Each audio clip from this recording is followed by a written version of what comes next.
This is the sauce for the Bang Bang shrimp. We're going to take 2 cups of homemade mayonnaise, and if you'd like to see how that's done, just check out that video that I made for you. We're going to have 4 tablespoons of rice vinegar. We're going to have this is optional.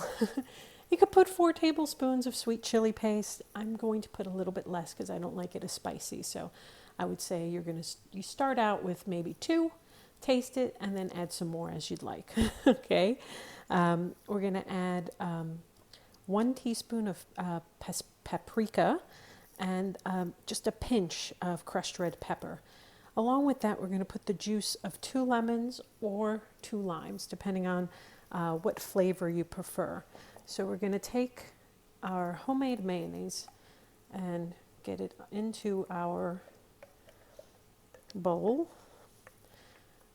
This mayonnaise recipe takes 2 minutes, maybe 3 minutes to put together because you have to get your ingredients.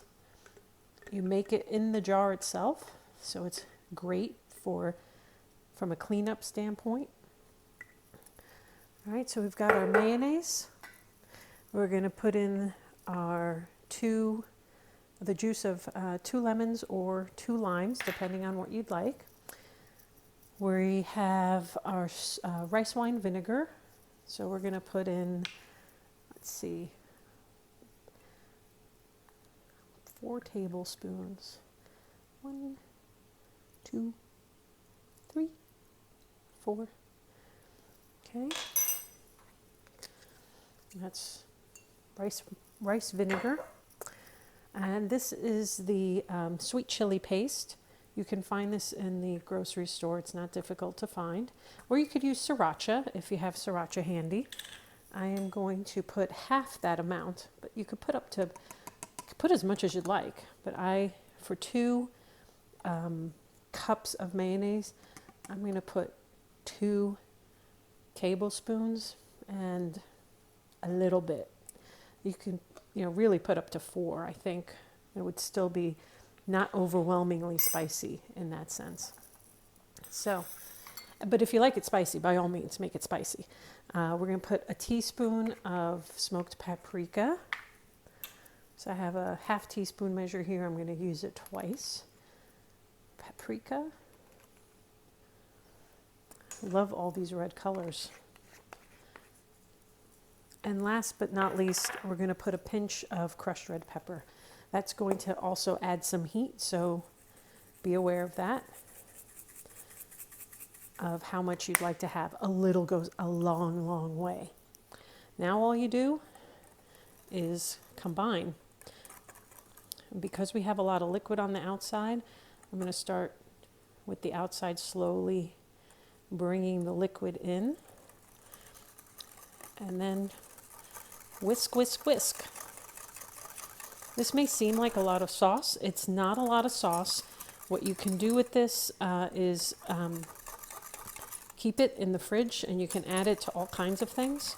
Now, I'm looking at the color of this. I'm actually going to add 1 more tablespoon of the chili pepper because I can tell from the color that I'll still like it by way of level of spiciness if I add just a little bit more.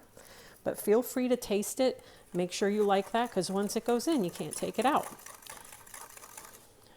Oh, that looks great. And that is the sauce for the Bang Bang shrimp. It's going to be delicious. So we have peeled and deveined our shrimp for our Bang Bang shrimp. You can certainly buy them this way. Mine came with the shells on, but they were already deveined, so that was good for me. So I've got about 24 of them in here. I'm going to take my buttermilk and I'm going to just cover them just a little bit. They don't have to be fully submerged, but the buttermilk is going to give it a nice little tang. All right, so we're gonna let that sit while we get the rest of our breading ready. So you can use panko if you'd like, but then you'd have to use some egg product. I like to do this with cornstarch and season that cornstarch with a little bit of garlic. Cornstarch is very poofy, that's the technical name. It is very powdery, it will jump all over the place. So when you're putting it in, just be aware that it can make a big cloud. So don't pour it from too far on high. And as with any breading, I could give you an amount, but the reality is it depends on how you end up coating this. So I put a little bit in so that I don't waste it. And then, so it's probably 3/4 of a cup right there. And then I'm going to get my garlic in there. I'm going to pour in, let's see, about a teaspoon. It's okay if it's not perfect as far as the measure goes, but you can see, I can still see it. That's what I mean by it's poofy. Every little movement will make it jump out. I'm going to adjust a teeny bit more because I know I like that flavor. So maybe 1/4 teaspoon more, 1 1/4 teaspoons. In the meantime, what I have is in a pot right next to me here, I've got oil, and I've got the oil coming up to temperature. It should be 350 degrees in order for me to put the shrimp in. The shrimp will take probably a minute to cook. They won't take long at all. But what you want to do when you set up any breading station is you want to have one dirty hand, one clean hand. And by that I mean the hand that's going to get dirty is the only hand that's going to get dirty, so that in the event that you need to do something, you have a clean hand. So let's get the shrimp to be under the buttermilk. I'll wipe my hand off here. My oil is almost up to temperature. So I'm going to go ahead and bread a couple of these and start putting them in, because by the time I do that, it'll be up to temperature. And you have to keep in mind that as you add something, even though, because this is shrimp, it has to be cold. So it's not room temperature. The buttermilk can actually be at room temperature, but because the shrimp is cold, it will actually be cold when it goes into the oil.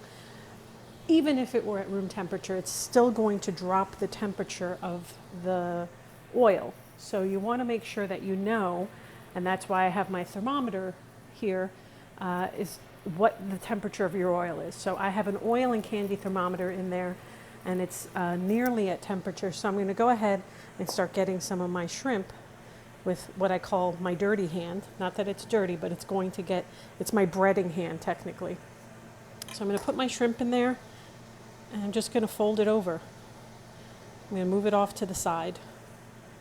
I'm going to pick up my next shrimp. I'm going to put it in. I'm going to fold it over and put it off to the side. So this way, I'm going to get a few of these ready to go, so that as soon as my oil is ready, which won't be long now, I can just put them in. Shrimp, fold it over, and add. Okay, so our oil is ready to go. I'm going to gently place the shrimp in using one hand, not both.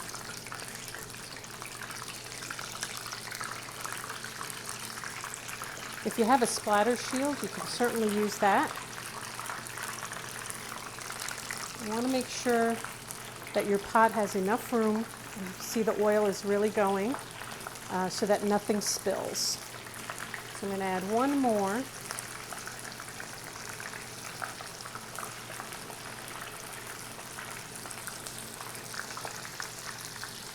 This will take no time at all for the shrimp to become the letter C. or just before it becomes the letter C. We don't want it, if it's actually the letter C, it's slightly overdone. So that's not what we want. Remember, food will actually continue to cook after you take it away from the heat. So I'm going to check it right now. It's probably been about 10 or 15 seconds, maybe a little bit more because I'm talking. And wherever it's bubbling, that's where you know your product is. So, yeah, these are almost done.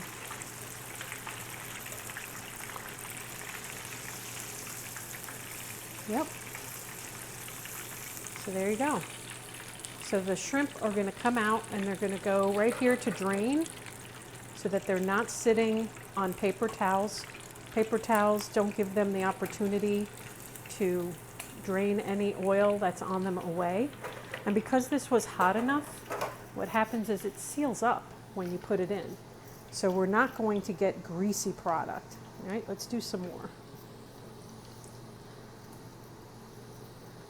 Our temperature on our oil is still good. It didn't fall enough that I have to wait too long. It went right back up to 350.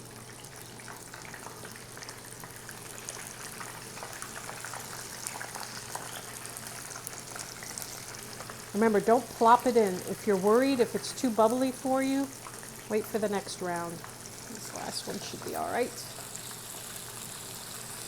We're going to give that a couple of seconds.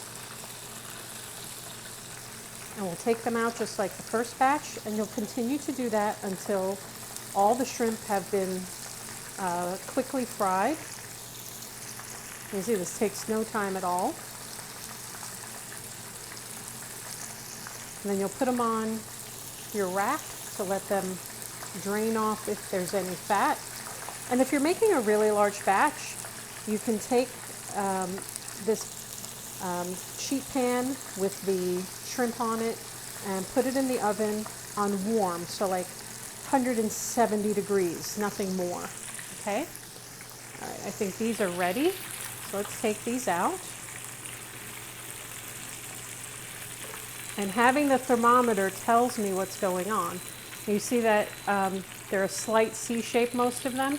It means they're ready, they're cooked all the way through. I have no concerns about that. We've got one more in there that's hiding in the corner. Come on, little one. Don't you just love when that happens? All right. So continue to do that until you've got all your shrimp in there. Okay, now we're going to put this all together. We've got steamed jasmine rice as our base. We're going to put our shrimp here. And how much you put per person is really up to you. This is enough to serve at least 4 people as a main item. You can design it however you'd like or not. You can just dump them on there if you'd like. Those two are friends. And I like to put a little bit of green onions on top to make it look pretty. So let's cut up some more green onions.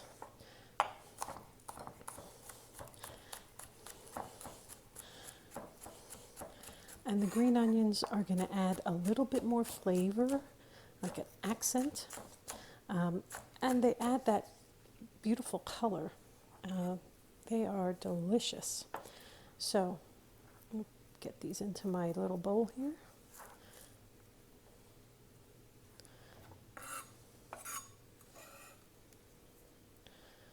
Okay, there's a few stragglers, but that's all right. We've got our shrimp. Now the thing about fried food, you could certainly toss this, and if you've probably had it in a restaurant, it's been tossed in the sauce. When you add the sauce, it takes away the crispiness. So if you're like me and you like a lot of crispiness, I actually put the sauce around and on the sides. I can dip into it. I can add as much as I'd like because I made it myself. And in this case, I can go ahead and garnish it. I can do it with chives. Like I said, I like spring onions. And there you have it. Bang Bang shrimp, made at home. Didn't take us very long at all. And other than the shrimp, you probably have most of this sitting in your pantry. So I say to you, as I take my piece of bang bang shrimp,